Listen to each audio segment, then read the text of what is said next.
Okay, go ahead. Oh, I didn't make it very far. Oh, here he comes.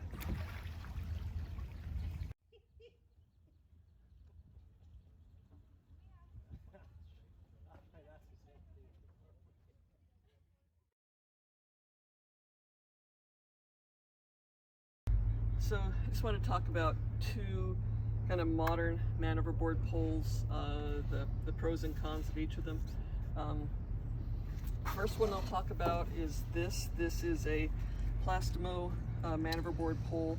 This is a fairly traditional pole, but some nice things about it is you can shorten it so that it's of a size that you can actually carry on the back of your boat, or more easily stow on board the boat.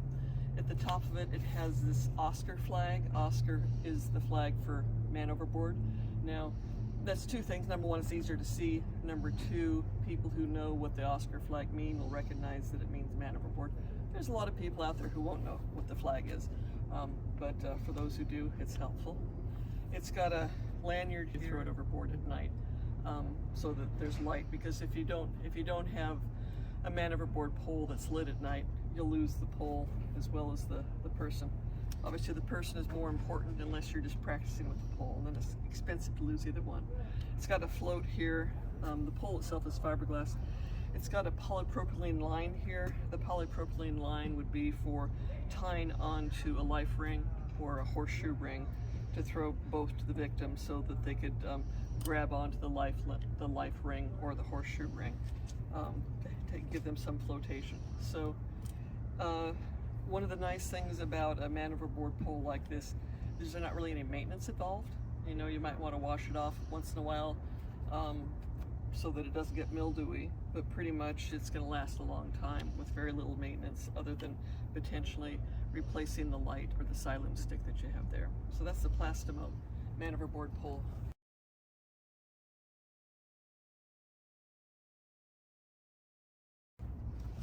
Another modern option is an inflatable buoy that you would throw overboard, manually throw to the person who's overboard.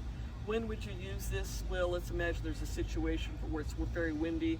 You can get your boat back in the proximity of the victim, but maybe based on the design of your boat, it doesn't handle real well in high wind situations if it's stopped. A lot of race boats are like that. So throwing either one of these things to the victim will give them something to hang on to, but also make it easier for you or another rescuer to find them. So this is the SoS Dan buoy, manufactured in Australia. When it's folded up, it's in a bag just about this size, so it fits in this size bag. At the bottom of it, it has a bag with lead weight that gives it ballast in the water. It also has, when you deploy it, it has this drogue. So this drogue prevents the wind from blowing it quickly out of reach of the victim or away from the victim. So that's the purpose of the drogue. Coming up then from the bottom, obviously this is high visibility. When you throw it, it comes, when you arm it, it comes with a CO2 cartridge in it that is water activated. The same type of thing that you'll find on an inflatable life jacket. So this is the used canister and cartridge and activator kit for this. Once you use this, you have to rearm it or it won't automatically deploy. So you would throw it in the water, it would activate, and the CO2 cartridge will inflate this pylon much better than I did just now with my lungs. So I inflated it by blowing on this tube. The CO2 canister would automatically inflate it. It would be very rigid. But if you had to, the person who's being rescued could top it off with this oral inflation tube, which works just like the oral inflation tube on your PFD, on your life jacket. One of the nice things about this is it's got something here that the person in the water can grab onto. And even if they have the life jacket on, they'll be very happy to have more flotation to hang on to. when this type of device was used a couple of years ago to rescue Lindsay Lind, who was a racer in the Blakely Rock race down in Puget Sound in the Seattle area. When she went overboard, Sonic, a TP-52, tried to come and rescue her, but in the high winds, it's difficult to maneuver a high-performance boat like that. But one of the crew on Sonic was able to throw this SOS Dan buoy to her. It landed right next to her, inflated, and she was able to grab a hold of it. And she describes how she was very thankful to have this to hang on to.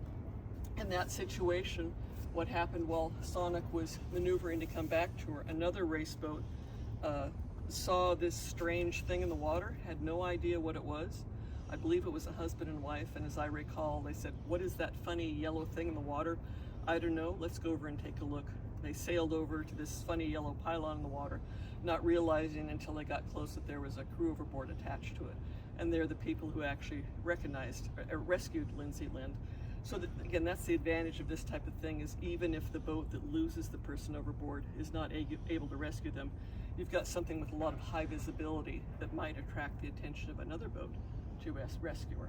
So focusing on the high visibility, got this reflective tape, so at night it would easily catch the light of a flashlight or maybe even the navigation lights off of your boat. It has this long yellow streamer, again, to get attention of people. And it has, at the top, it has a water activated light. So if you throw it in the water, this will automatically activate.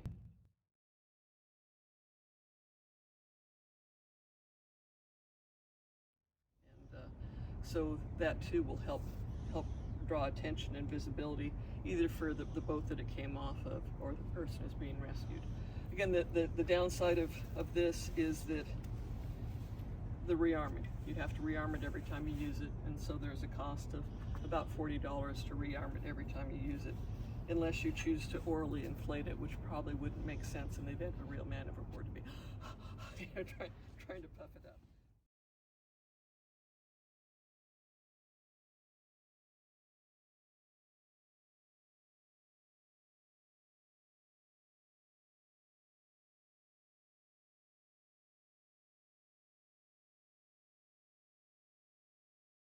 It's nice as it comes with a whistle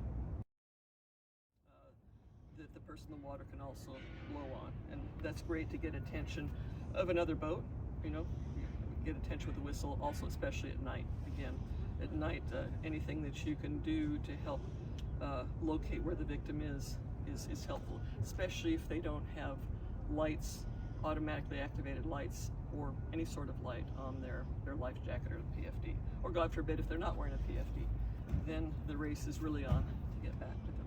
So that's a quick summary. These are just two of the options, but they're kind of typical of the two types of options you have for a man overboard pole at a high level. You have either the traditional rigid fiberglass pole that you throw, or you have some sort of inflatable that you can throw to the victim to mark the area, make it easier to identify them and get back to them. All right, thank you.